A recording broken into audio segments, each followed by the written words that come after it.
नमस्ते, अभिवादन आपका इनोसेंट इन्वेस्टर के इस नए वीडियो में आपके लिए डिस्क्लेमर बात करेंगे। आलोक इंडस्ट्रीज की 27.35 रुपये पे क्लोजिंग है। आज पूरी बाजार गिरी हुई थी तो ऑफकोर्स ये बात है, यहाँ पर भी गिरावट आना तय था। रिजल्ट आया, इनका रिजल्ट हम डिस्कस करेंगे, लेकिन उससे पहले आपको एक बात बताना चाहते हैं क्या कि इसमें जो ये मोमेंटम आया था 20 और 10% का, 20% का अपर सर्किट यहाँ, 20 यहाँ और 10 यहाँ। इससे पहले मैंने आपको कई महीने पहले आपको एक वीडियो दी थी कि जब ये स्टॉक इस रेंज से बाहर आएगा, जब ये स्टॉक भागेगा आप पकड़ नहीं पाओगे। वही हुआ, 3 दिन में ये 50% भाग गया और ये एग्जैक्टली 50% से ज़्यादा होता है जब आप जाकर कैलकुलेशन करोगे तो। लेकिन ऊपर के लेवल से प्रॉफिट बुकिंग भी आई है क्योंकि कई सारे लोग यहाँ पर ट्रैप महसूस कर रहे थे। उस पर हम डिस्कशन करेंगे। पहले रिजल्ट डिस्कस कर लेते हैं। रिजल्ट इन्होंने अपलोड किया है लगभग आधे घंटे पहले, तो हम देख लेते हैं। 8:30 बजे के आसपास रिजल्ट अपलोडेड है।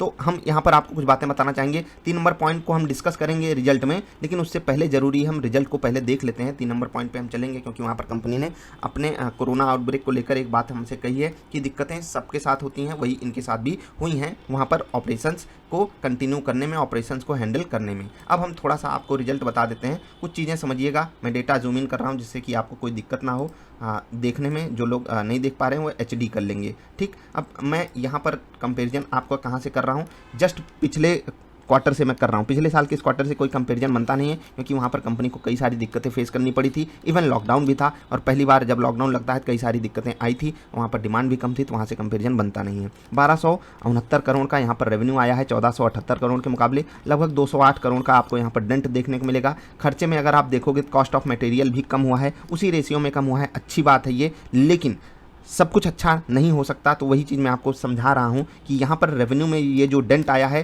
कोरोना आउटब्रेक को लेकर आया है, लॉकडाउन के कारण आया है, डिमांड में जो कमी आई है उसके कारण आया है। यहाँ पर काफ़ी ज़्यादा कम था और यहाँ पर कंपनी ने इंप्रूवमेंट किया है। मैनेजमेंट रिलायंस के हाथों में गया है, तो ये सब चीज़ें तो धीरे धीरे करके सुधार पाएंगी। ऐसा नहीं तुरंत रिलायंस का मैनेजमेंट आते ही सब कुछ बदल देगा। काम तो वही है, मशीन वही है, काम कंपनी का जो सेगमेंट है वो वही है, तो यहाँ पर चीज़ें अंडर कंट्रोल ऐसे आसानी से नहीं आ जाती हैं। लेकिन याद रखिएगा, जब भी यहाँ पर कोई न्यूज़ आएगी पॉजिटिव वे में ना, तो स्टॉक बहुत तेज़ी से भागेगा क्योंकि इसने बहुत रुलाया है लोगों को।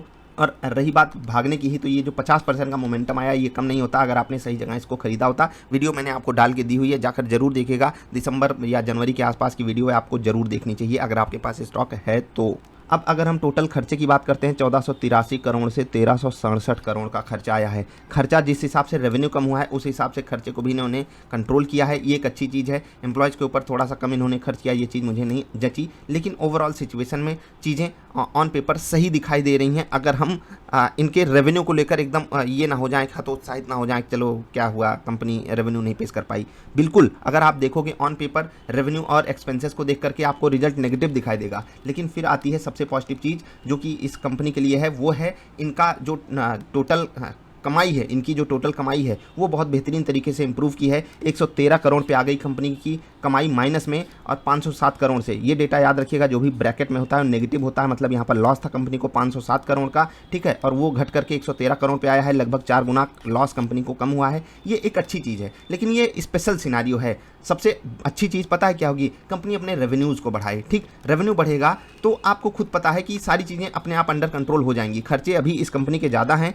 मशीन को अपग्रेड करना है, मशीनों को अच्छे से हैंडल करना है, और जो इनके ऑपरेशंस हो रहे हैं वो फुल कैपेसिटी पे नहीं हो रहे हैं। उसको लेकर भी कंपनी कई बार बातें कर चुकी है, इवन पिछले रिजल्ट्स में भी कर चुकी है। उस पर भी आने वाले समय में अपडेट करेगी कंपनी की किस तरीके से चीज़ें चल रही हैं। लेकिन अभी आप जब अर्निंग पर शेयर पे आओगे वहाँ पर भी आपको इंप्रूवमेंट ही देखने को मिलेगा। नेगेटिव 30 पैसे से नेगेटिव 20 पैसे पे आई है, तो कंपनी ने अच्छा परफॉर्म किया है ऑन पेपर। लेकिन सबसे बुरी चीज़ जो है वो है रेवेन्यू का कम होना, सबसे अच्छी चीज़ जो है वो लॉसेस का कम होना। ये दोनों ही चीज़ें हैं इस रिजल्ट में। तो स्टॉक में क्या मोमेंटम होगा वो हम देखेंगे, लेकिन उससे पहले 3 नंबर पॉइंट आपको जरूर पढ़ना चाहिए क्योंकि यहाँ पर आउटब्रेक के बारे में बात की गई है कोरोना की, और वहाँ पर इन्होंने ये कहा है कि कई सारी ऐसी चीज़ें हैं जहाँ पर हम रिकवरेबल वैल्यू उसकी अपने उपयोग में लाएंगे जो इनके एसेट्स हैं। अच्छी चीज़ें हैं, मतलब कंपनी जो है साफ साफ आपको आकर बता रही है। एक चीज़ तो आप तय मानिए कि रिलायंस के अंडर जो इनका मैनेजमेंट है, रिलायंस इंडस्ट्रीज़ की बात हो रही है, वो दूसरे वाले रिलायंस की बात नहीं हो रही है। आई होप आप समझोगे, जिनके पास स्टॉक ना हो मैं उनको समझा देना चाहता हूँ। बाकी रिजल्ट मुझे ठीक ठाक लगा, मुझे कुछ ऐसा बुरा नहीं लगा क्योंकि इन्होंने अपने लॉसेस को कम किया है।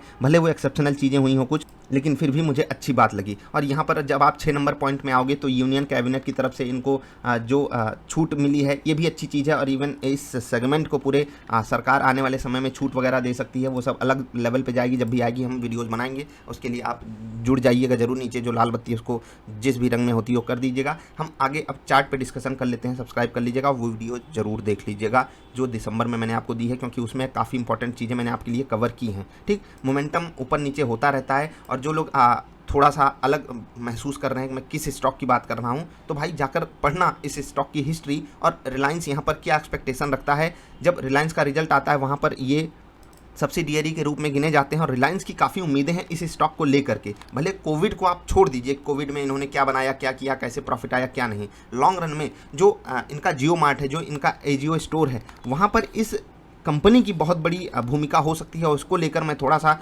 काफ़ी मतलब होता है ना, स्टोरी पे जब आप गेम खेलते हो तो आपको चोट भी मिल सकती है, लेकिन फिर भी जब आप बाजार में हो तो रिस्क तो लेना पड़ेगा। तो वही रिस्क देखो, हम लोगों के पास रेट अच्छा हो गया तो इसके लिए हम सब थोड़े से ओवर कॉन्फिडेंस में भी हो सकते हैं, लेकिन आप यहाँ पर ओवर कॉन्फिडेंस मत दिखाइएगा। अगर ट्रेड लेना है अलग वे में लीजिए, इन्वेस्टमेंट करना है तो इंतजार कीजिए, क्योंकि हो सकता है कि ये रिजल्ट देख करके गिरावट आ जाए। तो जो लॉन्ग टर्म स्टोरी प्ले कर रहा है उसको कोई दिक्कत नहीं है, जो शॉर्ट टर्म में गेन कमाना चाहता है उसको सही स्ट्रैटेजी के तहत ही स्टॉक को खरीदना चाहिए। सरकार की तरफ से छूट मिलेगी, क्या मिलेगी वो तो आने वाला वक्त बताएगा, लेकिन इन्होंने जो इंसेंटिव्स की बात की है यहाँ पर साफ साफ इन्होंने कहा भी है। 6 नंबर पॉइंट में आप जाकर देखिए कितना पैसा है, 1 मिनट, 27 करोड़ रुपए का इनको एक्सपोर्ट इंसेंटिव मिला है। अब सोचिए कंपनी विदेशों में भी अपने एक्सपोर्ट्स, ऑफकोर्स सी बात है एक्सपोर्ट विदेश में ही होता है, लेकिन अपने प्रोडक्ट्स को ये विदेशों में भी भेजते हैं। कंपनी का जो ओवरऑल सिनारियो है वो लॉन्ग रन के लिए पॉजिटिव है, शॉर्ट टर्म के लिए बिल्कुल नेगेटिव है। मैं बिल्कुल आपको ये नहीं कह सकता कि आप ऐसे फाइनेंशियल्स को देखकर आप किसी भी कंपनी में इन्वेस्टमेंट कर जाओ, लेकिन अगर आप एक स्टोरी पे गेम खेलना चाहते हो तो ये स्टॉक अगर आपको सस्ता मिलता है तो आपको लेना चाहिए। मुझे पर्सनली ऐसा फील होता है, जब नहीं लेना था तो भी मैंने आपको चीख चीख के बोला था कि मत लीजिए, फंसोगे, बर्बाद होगे। लेकिन जब से मैनेजमेंट चेंज हुआ है, ऑन पेपर चेंज तो होना ही था, और इसी कारण ये जो मोमेंटम आया था ना, upper circuit to upper circuit, रोज 5% भागता था ये स्टॉक। वहाँ पर तो लोग 600 के भी टारगेट आपको दे रहे थे।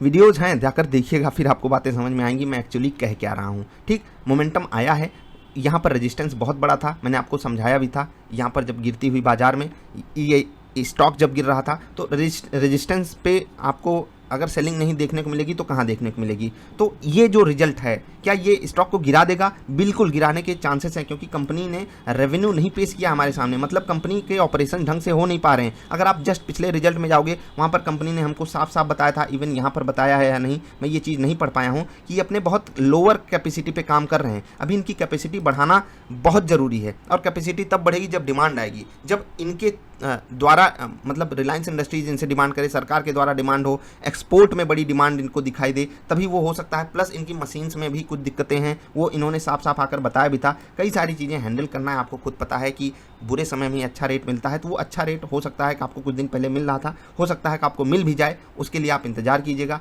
स्टोरी, या फिर अगर आप लॉन्ग टर्म के लिए रखना चाहते हो एक स्टोरी बेस्ड स्टॉक को, तो ये स्टॉक उनमें से एक हो सकता है। मतलब अगर पेनी स्टॉक चूज ही करना है तो ये एक क्वालिटी पेनी स्टॉक है जो इसको आपको रखना चाहिए। बाकी मैं और क्या इस पे विचार अपने रखा हूँ, उसके लिए पुरानी वीडियोस को जरूर देखिएगा, चैनल सब्सक्राइब कीजिएगा। हम मिलेंगे फिर से, वीडियो पसंद आई लाइक कर देना। नमस्कार। कोई सवाल सुझाव नीचे कॉमेंट करके पूछना, हम आपको जवाब देने की कोशिश करेंगे आने वाली वीडियोज़ में। नमस्कार।